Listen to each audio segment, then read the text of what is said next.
Welcome to my channel. Kids Tunes, please like, share, and subscribe.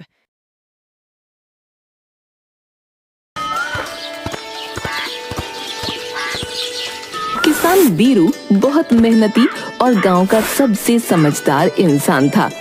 लोग उसका बहुत आदर करते थे। हर साल बीरू की फसल सोना उगलती थी। एक बार बीरू जब राज्य का कर जमा करने राजमहल पहुंचा, तो उसने देखा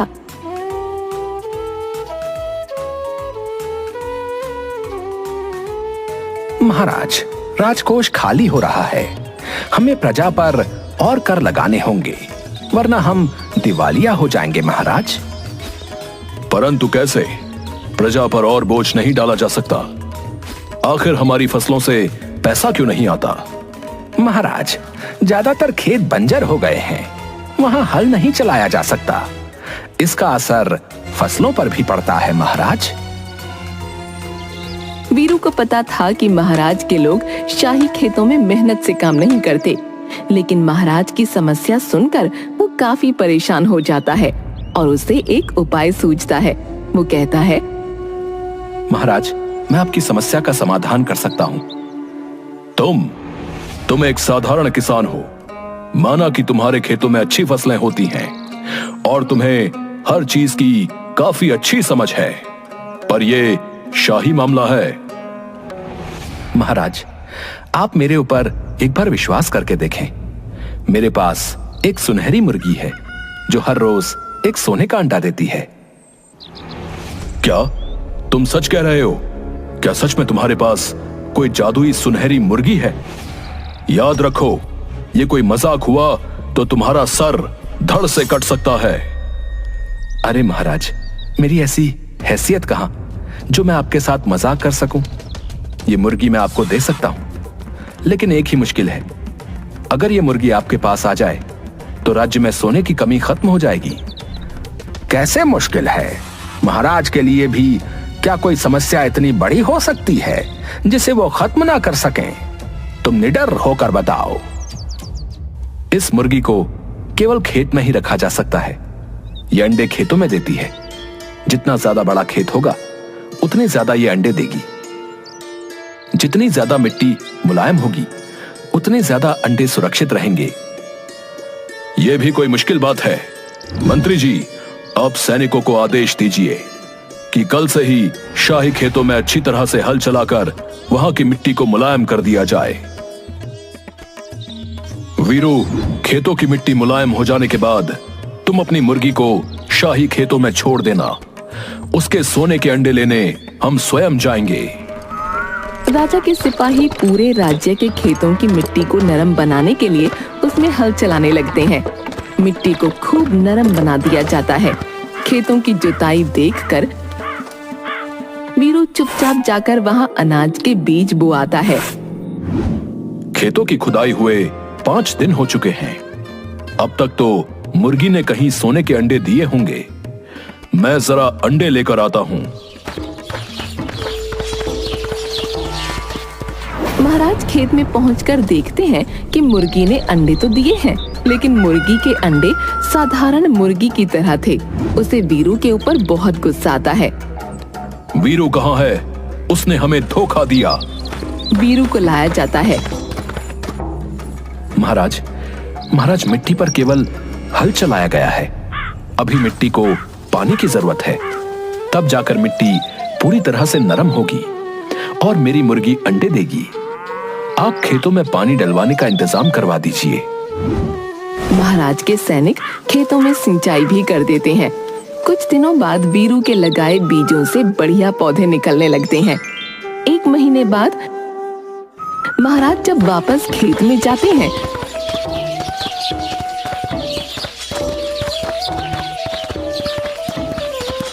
तो उन्हें मुर्गी के अंडे तो नहीं मिलते, लेकिन चारों तरफ खेतों में हरियाली दिखाई देती है। वो फिर से वीरू को बुलाते हैं।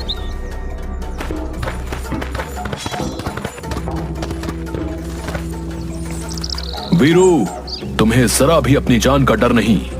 तुमने हमें धोखा दिया है। तुम्हारी मुर्गी सोने के अंडे नहीं देती। महाराज, असली खजाना मेहनत और ईमानदारी में है।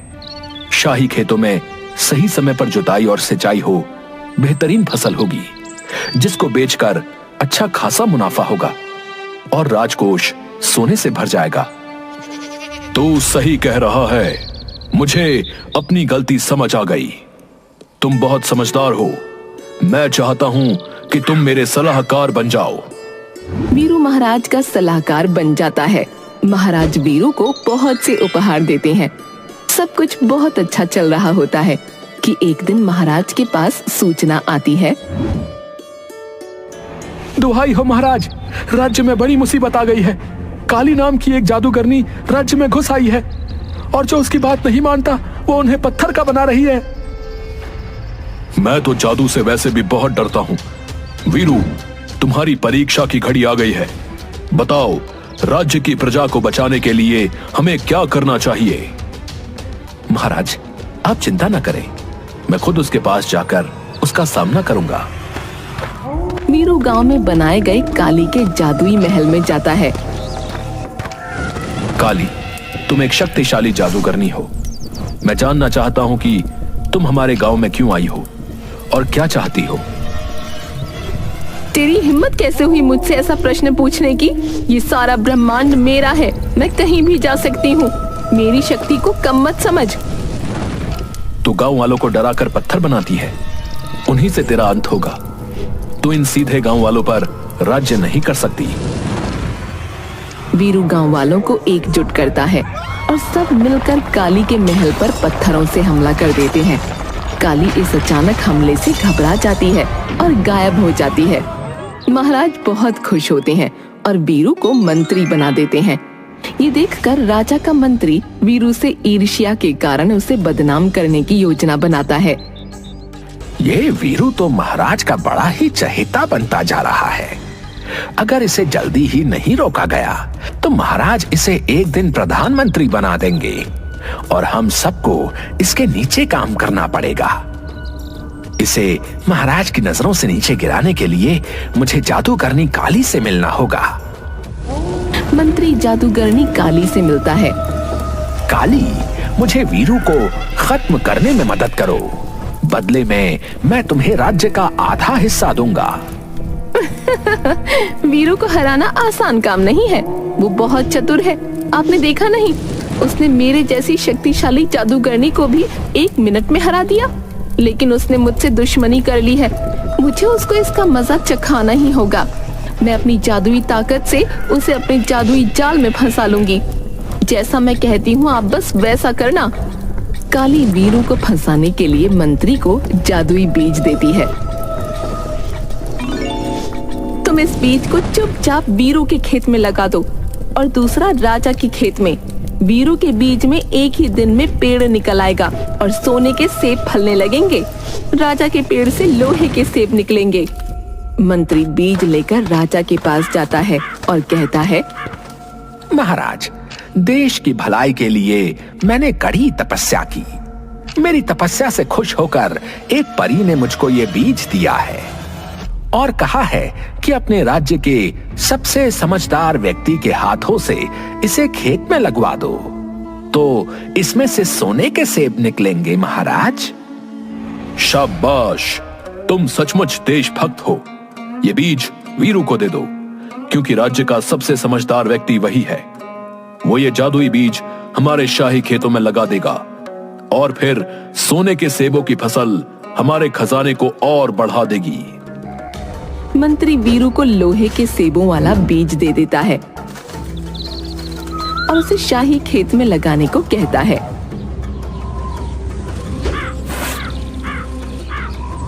और खुद सोने के सेब वाला बीज वीरू के खेत में लगा देता है। कुछ दिन बीत जाने के बाद वो वीरू के सेब के पेड़ से एक सोने का सेब तोड़ता है और बाकी सब उसके खाट के नीचे छुपा देता है। फिर राजा के पास पहुंचता है।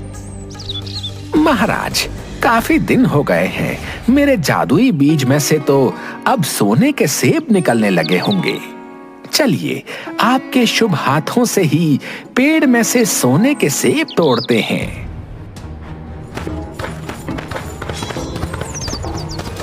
जब राजा वहां पहुंचते हैं तो पेड़ पर लगे हुए लोहे के सेब देखकर हैरान हो जाते हैं। उसी समय मंत्री काली की योजना के अनुसार सोने का सेब राजा को देता है। अरे, हमारे खेतों में तो लोहे के सेब उगे हैं, तो फिर तुम ये सोने का सेब कहां से ले आए? महाराज, मुझे माफ करें, लेकिन मैंने देश के खजाने को भरने के लिए जादुई बीज शाही खेत में लगाने के लिए वीरू को दिया। ये सोने का सेब मैं वीरू के खेत से लेकर आया हूं। वीरू, मैंने उस पर इतना विश्वास किया और उसने मुझे धोखा दिया। वीरू को मेरे सामने पेश किया जाए। वीरू को राजा के सामने लाया जाता है तो राजा बीज के बारे में पूछता है। महाराज, मुझे किसी बीज के बारे में कुछ नहीं पता।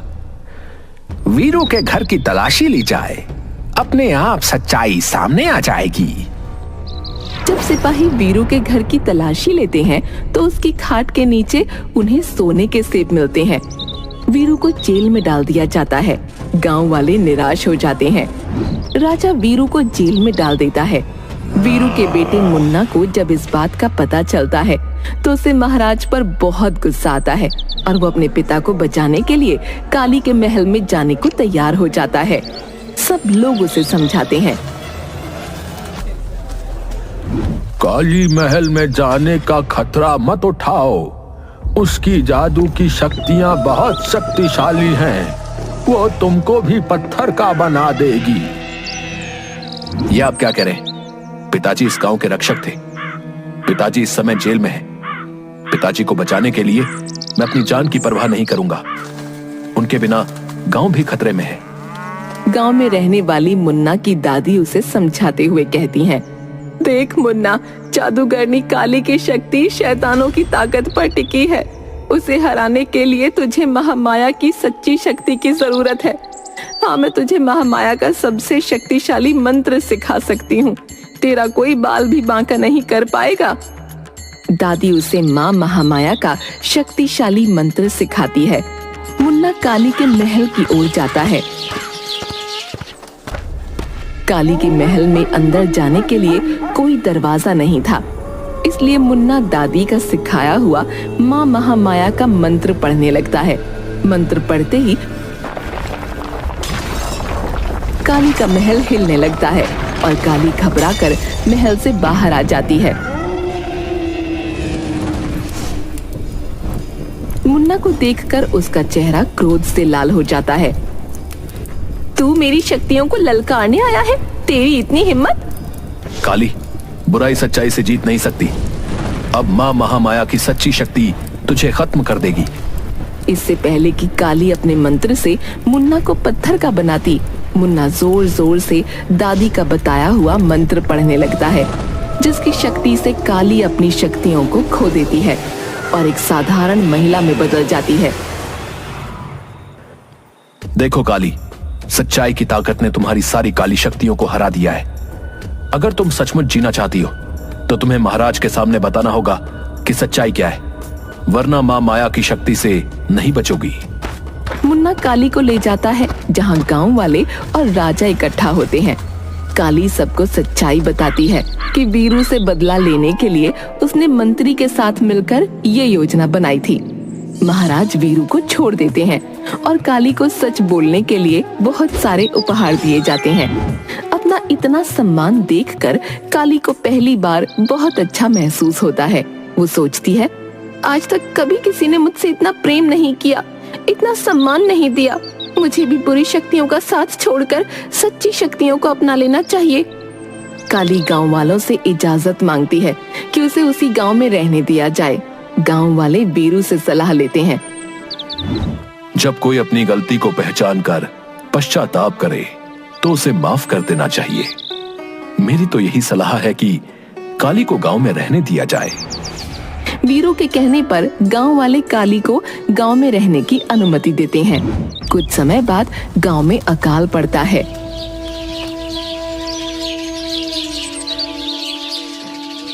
बारिश होने के कोई आसार नहीं दिख रहे हैं। हमारे पास कोई उम्मीद नहीं बची है। अब तो कोई ही अपने जादू से हमारी जान बचा सकती है। मैंने अपनी जादुई शक्तियों को कभी भी उपयोग न करने की कसम खाई थी। अगर मैंने ऐसा किया तो मुझे अपने एक अंग का दान करना होगा, लेकिन अब इस गांव के लिए मुझे अपने जीवन का एक बड़ा त्याग करना होगा। काली गांव के प्राचीन मंदिर में जाती है और अपनी जादुई शक्तियों का उपयोग करके बारिश लाने के लिए एक अनुष्ठान करती है। बारिश होते ही काली अपनी आंखें खो देती है। काली मौसी, आपने हमारी जान बचाई है। हम कभी भी आपके बलिदान को नहीं भूलेंगे। मुझे खुशी है मेरी जिंदगी किसी के काम आई। अब मैं समझ सकती हूँ कि सच्ची खुशी प्यार, दया और त्याग में है, और ये गांव मेरा परिवार है। एक दिन गांव में अजीब घटना घटती है। काली जब गांव वालों को जादुई शक्तियों का प्रशिक्षण दे रही थी, मुन्ना दौड़ते हुए आता है और कहता है, काली मौसी, जंगल से एक अजीब प्राणी आ रहा है। तभी गांव में एक बड़ा आधा पेड़ आधा जानवर जैसा दिखने वाला आकार पेड़ों के बीच से निकलता है और वो बहुत क्रोधित लग रहा होता है। अरे काली बहन, ये तो वनदेव हैं। वो कभी हमारे गांव के पास नहीं आए। मुझे दिखाई तो नहीं दे रहा, लेकिन महसूस हो रहा है कि उन्हें हमारी मदद की जरूरत है। गांव वाले वनदेव के सामने इकट्ठा होते हैं। वो गुर्राता है और टेलीपैथी संदेश भेजता है। काली उसे समझ लेती है। काली वीरू से कहती है, वीरू भाई, वनदेव कह रहे हैं कि क्योंकि मैंने सच्चाई का साथ देना शुरू कर दिया है, बुरी शक्तियां मुझे खत्म कर देना चाहती हैं। मेरे ऊपर जादुई शक्तियों का काला बादल मंडरा रहा है। काली बहन, तुमने हमेशा हमारे गांव की रक्षा की है। हम तुम्हें कुछ भी नहीं होने देंगे। हम तुम्हें तुम्हारे ही जादू की सहायता से बचाएंगे। हाँ पिताजी, हम कई मौसी के सिखाए हुए जादू से कांटे बुनकर हम उन शक्तियों को रोकेंगे और पेड़ों की बेलें हमारी सुरक्षा बढ़ा देंगी। गांव के लोग काली के सिखाए जादू का इस्तेमाल करते हैं और जमीन में से तरह तरह की बेलें निकलकर एक दूसरे से जुड़ जाती हैं। लेकिन जैसे ही रात होती है, बुरी शक्तियां पेड़ की बेलों की जाल से बाहर आ जाती हैं। गांव में अंधेरा होने के कारण वो इधर उधर वार करने लगती हैं, जिससे गांव वाले घायल होने लगते हैं। मुझे अपनी शक्तियों से गांव में रोशनी करनी पड़ेगी। अगर मैंने रोशनी नहीं की तो वो बुरी शक्तियां पूरे गांव को शमशान में बदल देंगी। समय आ गया है, मुझे अपनी जान की कुर्बानी देनी होगी। काली आगे बढ़ती है, अपनी सारी शक्तियों को अपनी सांसों में रोक लेती है और उसकी जादुई शक्तियां एक चकाचौंध रोशनी में बदल जाती हैं। रोशनी से घबराकर बुरी शक्तियां कमजोर होकर गायब हो जाती हैं, लेकिन काली जमीन पर गिर जाती है। वीरू एक सच्चा किसान है। उसकी वजह से सिर्फ मैं नहीं बदली, बल्कि पूरा गांव बदल गया। असली जादू सच्चाई और मेहनत में, आपसी प्रेम में होता है। मैं चाहती हूँ कि मेरा ये गांव हमेशा इस बात को याद रखे। ऐसा कहने के बाद काली की मृत्यु हो जाती है, लेकिन जादूगरनी काली के इस त्याग को कभी भी कोई नहीं भूला और गांव का नाम बदलकर कालीपुर रख दिया गया।